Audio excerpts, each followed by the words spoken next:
இன்னைக்கு என்னோட simply recipe என்னன்னா சிக்கன் பிரியாணி எப்படி பண்ணலாம் அப்படிங்கிறத பார்க்கலாம் வாங்கோ. இப்போது பிரியாணி பண்ணதுக்கு தேவையான சிக்கன் ஒரு 1/2 கிலோ சிக்கன் வச்சுருக்கேன்.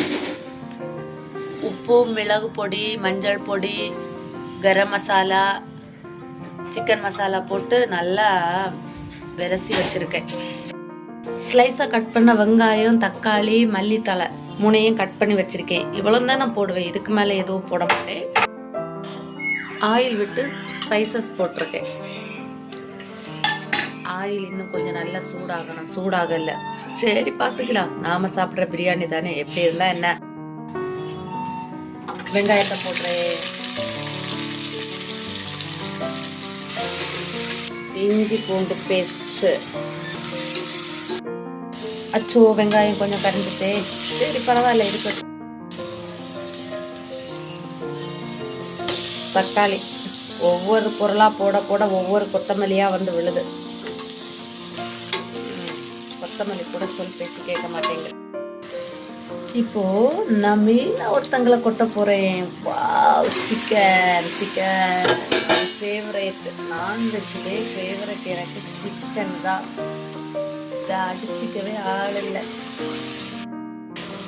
சிக்கன் கொதின்னு கொதிக்குது. நான் என்ன பண்ணுவேன்னா, இதுலேருந்து கொஞ்சோண்டு கிரேவி எடுத்து வச்சு அதை வந்து ஷால்னாவாக பயன்படுத்திப்பேன். எங்கே சிம்பிளாக முடிஞ்சிடும் சிக்கனுக்கு ஏதாச்சும் ஒரு கிரேவி அப்படின்னு. பிரியாணி மசாலா, மஞ்சள் தூள், மிளகுத்தூள், மல்லித்தூள் 3 மிக்ஸ் பண்ணி வச்சுருக்கேன். இதை அப்படியே எடுத்து கொட்ட போகிறேன். கொட்டிட்டு கொஞ்சோண்டு கிளறு.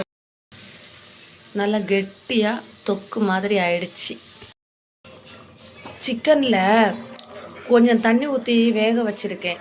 தண்ணி ஊற்றுற நேரம் கரண்ட் போயிடுச்சு, அதனால எடுக்க முடியலை. சரி குழம்பு மாதிரி கொதின்னு கொதிக்கட்டு. இதுலேருந்து கொஞ்சம் கிரேவி எடுத்துக்கணும். எப்படி ஒரே கல்லில் 2 மாங்காய். இந்த டம்ளருக்கு 3 கப்பு ரைஸ் எடுத்திருக்கேன். அப்போ 1.5 கப்பு தண்ணி வச்சு அளந்து ஊற்ற போடுறேன். 3 கப்புக்கு எவ்வளோன்னு. செமையாக கொதின்னு கொதிக்குது. கொஞ்சம் தண்ணி வத்துனதான் இதில் மல்லி இலை போட்டு லெமன் பிழிஞ்சு ஊற்றி அப்படியே மூடி போட்டு விசில் விட்டுருவேன். மல்லி இலையை இப்போவே தூவிடுவேன். எங்கே தான் அதோட சாரெல்லாம் இறங்கி வாசம் அப்படியே வரும். என்னோட ஸ்டைல் பிரியாணி இது. கண்ணா பின்னா பிரியாணி. கண்ணா பின்னான்னு தான் இருக்கும். நல்லா இருக்கோ நல்லா இல்லையோ, இன்னைக்கு என் வீட்டில் உள்ள எல்லாருமே இதை சாப்பிட்டு தான் ஆகணும், வேற வழியே இல்லை. இப்போது விசில் போட இது ரெடி ஆயிடுச்சு. இனி மூடி போட்டு விசில் போட்ட வேண்டியதுதான். எப்போவுமே சமையலில் என்னை விட நல்லா சமைக்கிறது யாருமே இல்லை அப்படின்னு நாமளே பாராட்டிக்கணும். இங்கே தான் வந்து சமைக்கிறதுல ஒரு இன்ட்ரெஸ்ட் வரும். நான் அப்படிதாங்க. எடுத்து வச்ச கிரேவி இன்னைக்கு சமையல் என்ஜாய் பண்ணி சாப்பிட போகிறேன். கண்ணா பின்னான்னு இருக்க போகுது. பிரியாணி, சிக்கன் கிரேவி, ஒரே கல்ல 2 மாங்காய், 2மே ஒரே டைமில் செய்து முடித்தேன். சிக்கனமாக செய்து முடித்தேன். இந்த பிரியாணிக்கு நான் நெய் அதெல்லாம் போடுறதே கிடையாது, ஏன்னா அதெல்லாம் ரொம்ப காஸ்ட்லி. என்கிட்ட எந்தெந்த பொருள் குறைச்சி கம்மி ரேட்டுக்கு இருக்கோ அதை போட்டு நான் பிரியாணி பண்ணுறேன். ஒரே ஒரு விசில் தாங்க விட்டேன். விசில் வந்ததும் ஒரு தீஞ்ச ஸ்மெல் வந்துச்சுங்க. ஓப்பன் பண்ணி பார்த்தா தான் தெரியும் பிரியாணியோட நிலைமை என்ன எப்படி இருக்குன்னு. எப்படி இருந்தால் என்னங்க, இன்னைக்கு இந்த பிரியாணி தான் என்னோட வாய்க்கு. என் வீட்டில் உள்ள எல்லாருக்குமே இந்த பிரியாணி தான். பிரியாணி கரைஞ்சிட்டு பார்த்திக்கோ. ஆமாம், என்ன நினைக்கிற? எம்மி பிரியாணி ரெடி.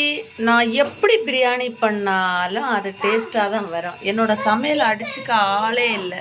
செம செம செம செம.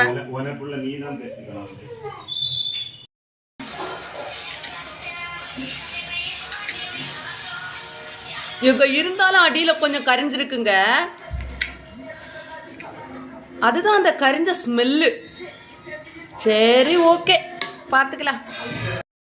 என்ன கேட்டீங்க? வெந்திருக்கானா? இவ்வளோ கஷ்டப்பட்டு பண்ணியிருக்கேன், வெந்திருக்கான்னு கேட்குற?